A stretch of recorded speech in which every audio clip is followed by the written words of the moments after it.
मेरे प्यारे विद्यार्थियों, आज की इस वीडियो में मैं आपको क्लास 10th प्रश्नावली 1.2 का क्वेश्चन नंबर 4, 5, 6 और 7 बताऊंगा। तो आइए वीडियो को स्टार्ट कर लेते हैं और अच्छे ढंग से क्वेश्चन को सॉल्यूशन करेंगे।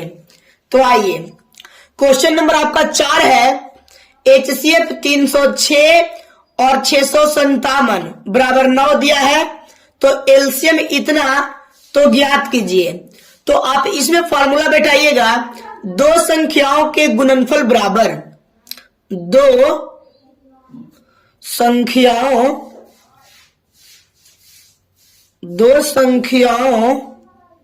के गुणनफल बराबर, दो संख्याओं के गुणनफल बराबर एलसीएम गुना HCF, एलसीएम गुना HCF। तो दो संख्या आपको कितना दिया हुआ है, 306 गुना 657 अब बराबर एलसीएम आपको पता करना है। HCF दिया हुआ है 9, देखिए 9 दिया हुआ है, ठीक है। चलिए, तो यहाँ पे एलसीएम बराबर 306 गुना 657 बटा 9, यहाँ पे गुना में है 9 तो इधर आके भागा में चल जाएगा, ठीक है। चलिए, तो यहाँ पे काटिए, 9 27 बचेगा यहाँ पे 3 और यहाँ पे 9 चौके 36, 34 बार में 9 से 306 34 बार में कटेगा, यानी एलसीएम बराबर 34 गुना 657। तो गुना करिएगा तो आपको कितना आएगा जी, 34 गुना 657 करिएगा तो आपको आ जाएगा 22,338। तो ये 4 नंबर क्वेश्चन का सॉल्यूशन हो गया। क्वेश्चन नंबर 5 देखिए, ठीक है। क्वेश्चन नंबर 5, जांच कीजिए कि क्या किसी प्रकृत संख्या n के लिए संख्या 6n अंक 0 पर समाप्त हो सकती है। तो आइए बनाना सोल्व करते हैं, हल करिए, ठीक है। हल देखिए यहाँ पे 6n, यानी n एक प्रकृत संख्या है। प्रकृत संख्या 1, 2, 3 डॉट डॉट डॉट, ठीक है। चलिए, तो यहाँ पे आप 6 के पावर सबसे पहले 1 रखिए, यानी 6 एक गुना, ठीक है। उसके बाद आप देखिए 6 के पावर 2 रखिए, तो 6 गुना 6, 6 चौके 36 हो जाएगा ना, 6 छक्का 36। अब 6 के पावर 3 रखिए, तो यहाँ पे 6 गुना 6 गुना 6, यहाँ पे 6 छक्का 36, 36 गुना 6 करिएगा तो 216, यानी हम लोग डॉट डॉट इस तरीके से कर देंगे, ठीक है जी। डॉट डॉट कर देंगे और लिखेंगे कि अतः 6 के पावर n किसी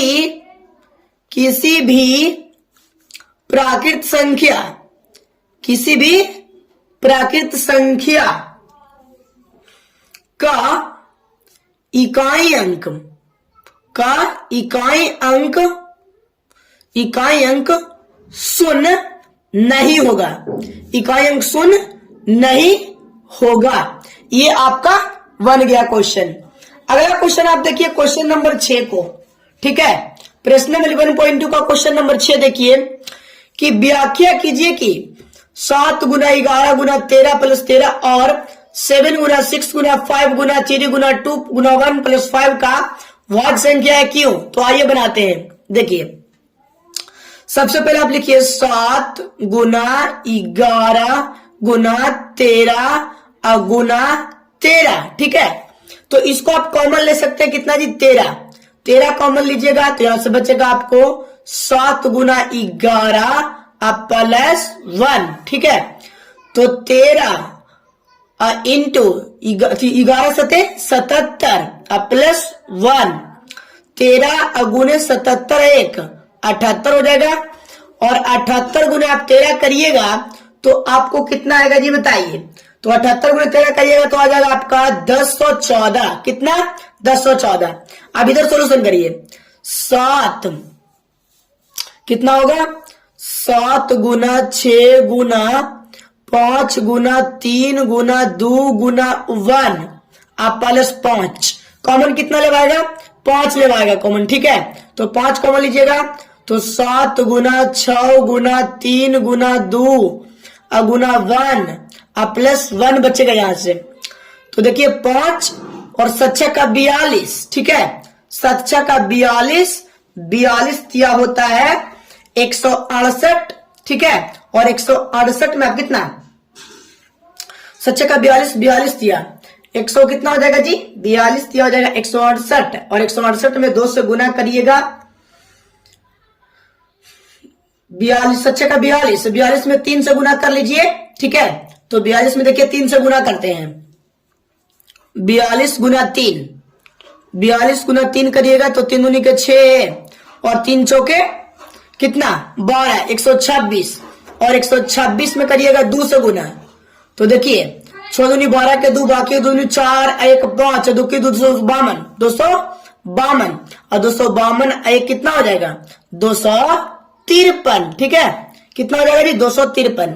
253 में 5 से गुना करिए, 5 तिहाई 15 के 5, बाकी 1 होगा, और 5 25 26 के 6, बाकी 2 होगा, 5 दूनी 10, 1 11 होगा। एक बार फिर से मिला लीजिए, 7 का 42, 42 तिहाई, तो 3 दूनी के 6, 3 चौके 12, 126, 126 में गुना करिएगा 2 से, तो 6 दूनी 12 के 2, बाकी 1, 2 दूनी 4 1 5, और 1 गुना 2 2, 252, और 252 और 1 कितना? 253, गुना करिएगा 5 से, तो कितना हो जाएगा? 5 3 15 के 5, बाकी 1, 5 25 26 के 6, बाकी 2, 5 दूनी 10, और 10 2 कितना हो जाएगा जी? तो हो जाएगा यहाँ पे 12, ठीक है। कितना? 12, यानी 1200 हो जाएगा 65।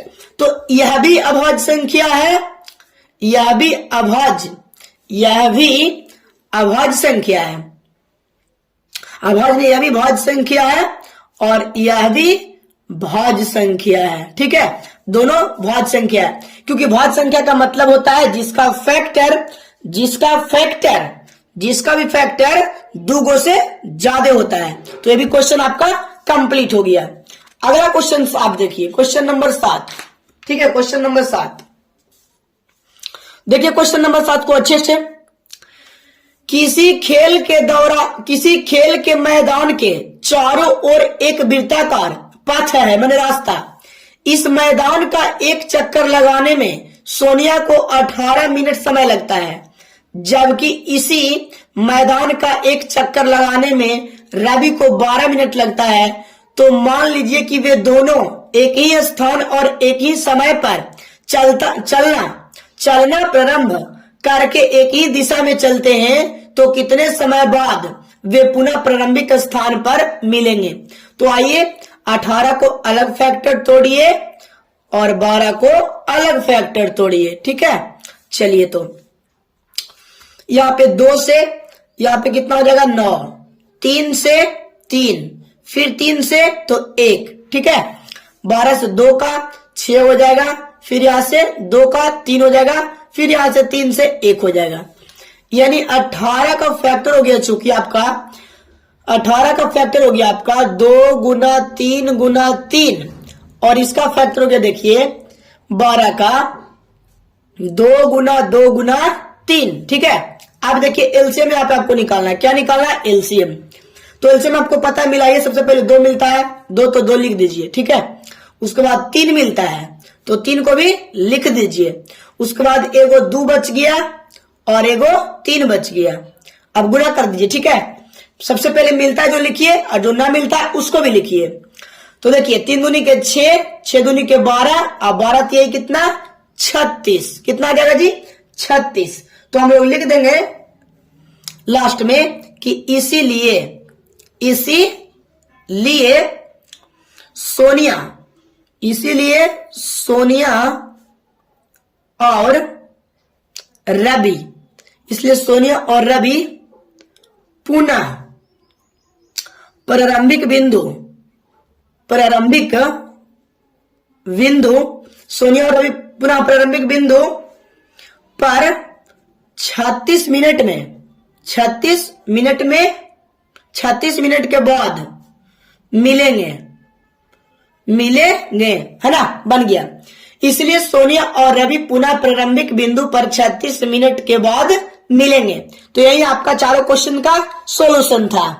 वीडियो पसंद आए तो वीडियो को लाइक कर दीजिएगा, चैनल पर पहली बार आए तो चैनल को सब्सक्राइब जरूर कर दीजिएगा।